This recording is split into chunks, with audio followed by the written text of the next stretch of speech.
நம்ம 2 பேர் மனசுல எந்த ஒரு தப்பான எண்ணமும் இல்ல. நம்ம எந்த ஒரு எதிர்பார்ப்பு இல்லாத நண்பர்களா வாழ்வோம். நான் உங்களுக்கு ஒரு நல்ல நண்பனா இருப்பேன். நீங்க உங்க இஷ்டப்படி உங்க வாழ்க்கை அமைச்சுக்கலாம். இனிமே மத்தவங்களுக்காக நம்ம வாழ வேண்டிய அவசியம் இல்லை. நாம நம்ம மனசாட்சிப்படி வாழ்வோம்.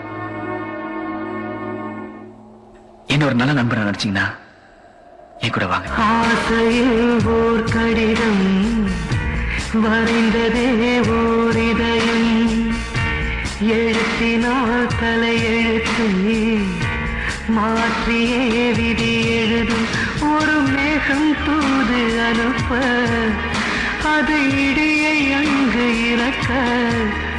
இது திட்டம் போட்டு செய்த செயலில்லை, விதி வட்டம் தாண்டி வர வழி